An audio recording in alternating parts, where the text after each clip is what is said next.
Hello cloud experts. So before we start learning AWS, let us quickly understand what is cloud computing and why it is important for us to learn. My name is Sanjay Kumar and I am a cloud trainer and consultant.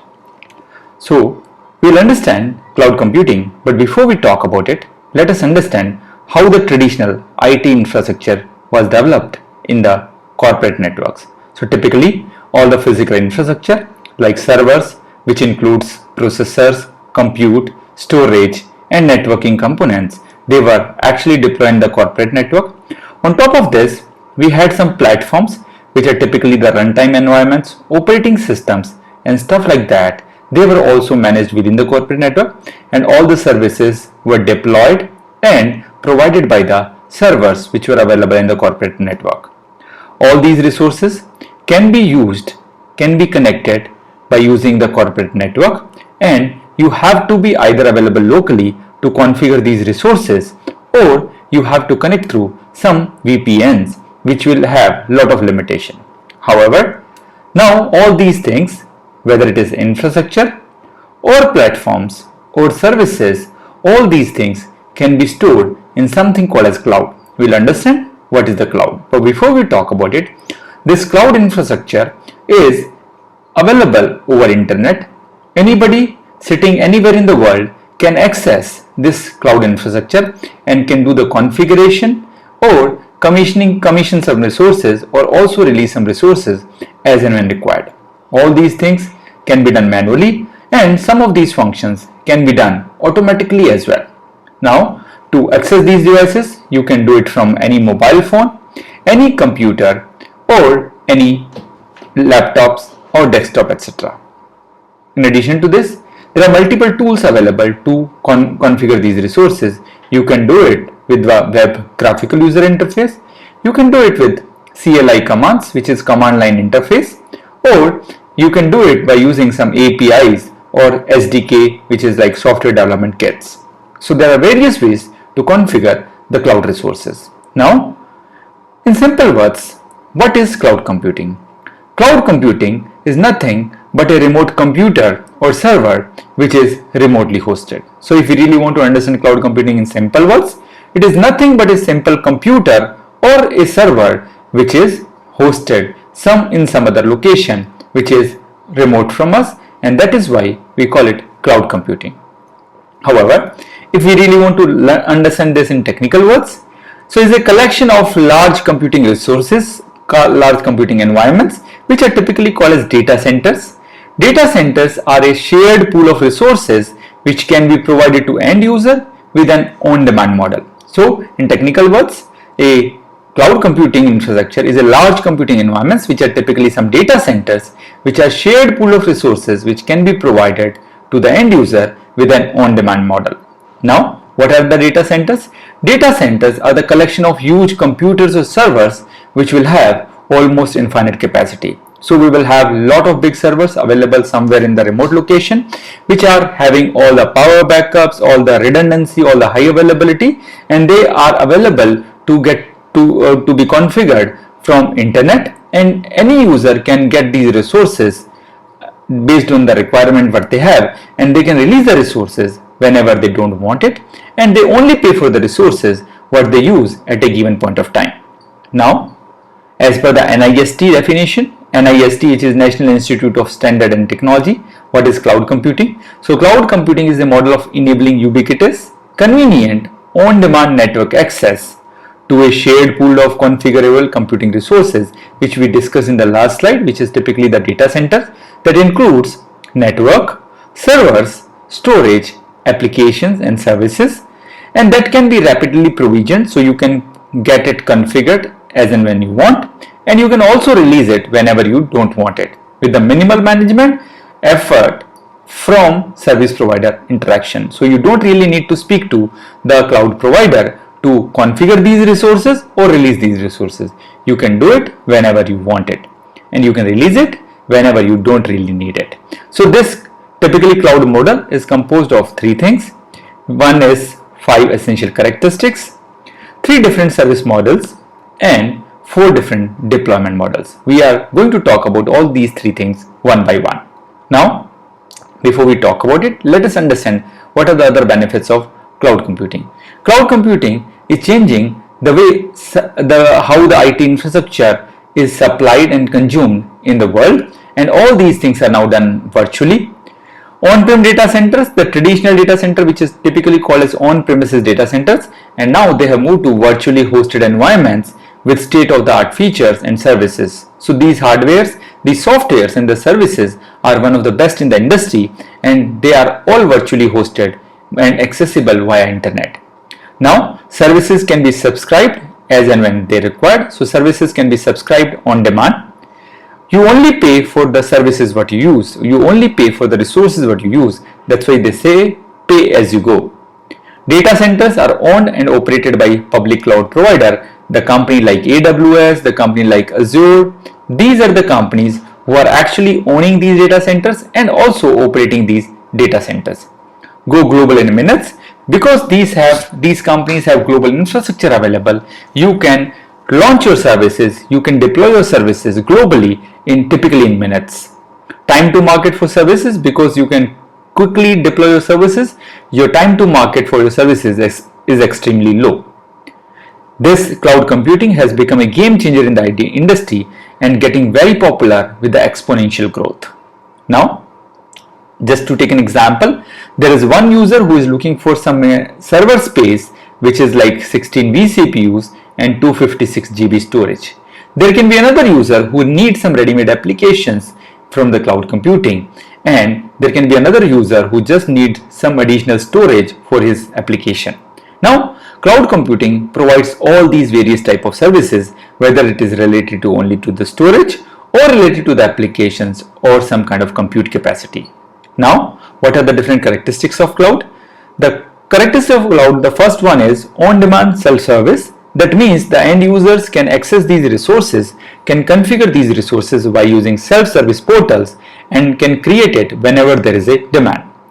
Now, broad network access, that means these resources can be accessed from anywhere in the world by variety of equipment and variety of tools. Multi-tenancy and resource pooling. We have talked about resource pooling already, where all the resources, all the data centers are pooled in, and they are given for the multi-tenant architecture, where multiple users are actually sharing the same infrastructure. The capacities, the compute capacity or the storage capacity can be increased at any point of time. So it comes with rapid elasticity and scalability, and they normally come with some automatic tools where they can increase the capacities as and when they're required by setting up some thresholds, and whenever those thresholds are met, they are actually increasing the capacity, and whenever these values are going down, they can also decrease the capacity. Now, major services, all the services what we use are being measured in the real time, and you only pay for the services what you use. Now, cloud comes with three service models. The first one is called as IaaS, which is called as infrastructure as a service, where you are just using the infrastructure part of it. The infrastructure means here the virtual CPUs, the memory, storage or networking resources. So you move your platform and applications to the infrastructure which is available in the cloud. However, it comes with another service model called as PaaS, which is called as platform as a service. In this case, you also get the infrastructure, but along with the infrastructure, you also get app development tools, runtime environments, some integrations, OS images, all those things, and you build your applications by using these platforms and the underlying infrastructure. However, if you really want to use the services directly, you have another service model called as software as a service, where you can use application related to notification, queuing, SMS, emails or workflow, and you can use these services directly. Now, to understand this, let us have a look at this picture. So in case of traditional IT, all these functions from here to here, whether it is applications, data, runtime environments, middleware, OS, virtualization, servers, storage, networking, all these were the responsibility of the customer. However, in the case of infrastructure as a service, customer is responsible for the applications and the platform, and the infrastructure part is now taken care by the cloud provider. In case of platform as a service, The customer takes care of only application and data part of it, and all other part related to the platform as well as the infrastructure is taken care by the cloud provider. However, in case of software as a service, all the things from the physical infrastructure till the applications are the responsibility of the cloud provider, and consumer, the end user, is just going to use these services and paying for the services what they use.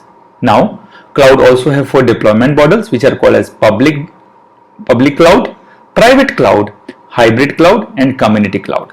The public cloud is the cloud infrastructure which is available for anybody and everybody. Anybody can subscribe to these resources and can use these resources whenever they are needed. In case of private cloud, this is a cloud infrastructure which is actually built for one particular organization and it is used only within that organization.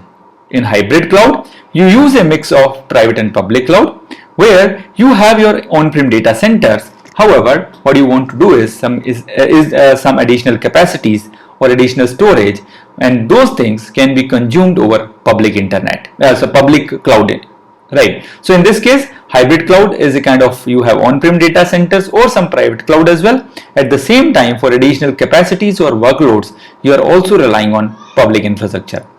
The community cloud is typically designed for some community welfare related to health, social, or government related stuff, and this is typically available for a certain community or special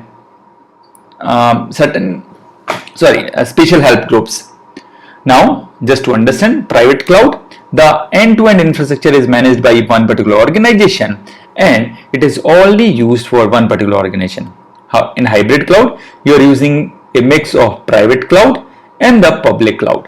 And in the public cloud, you are using the resources from company like AWS or Azure, and these are the typical cloud which are being used as a public cloud. So these resources can be used by anybody and everybody, and they can consume these services. They can actually deploy these services by using internet access to these cloud computing and can set up all their resources according to their requirement.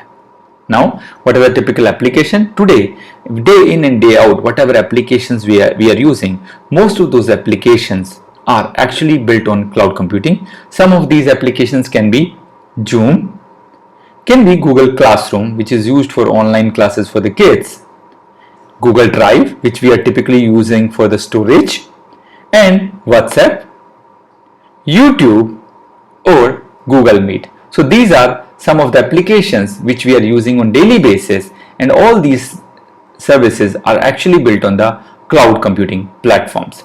Now, who are the leading cloud service providers?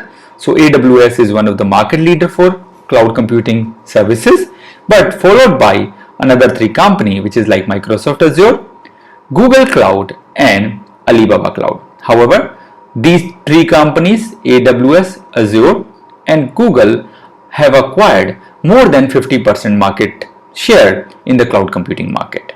Now, if you look at this picture, this is a Gartner Magic Quadrant, where we see the leader part of it, and in leader, the AWS or Amazon Web Services is the market leader for more than 10 years, followed by Microsoft and Google.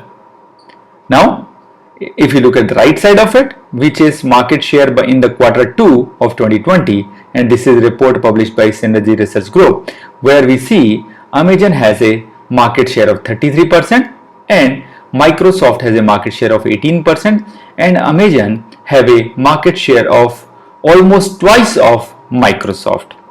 So AWS is actually have market share of almost twice of the closest competitor. Now, that's all what we have in this session. I hope you enjoyed the session. Look forward to see you in the next session. Thank you for watching this video. If you enjoyed this, please like this video and subscribe our YouTube channel. For early notification, you can also press the bell icon.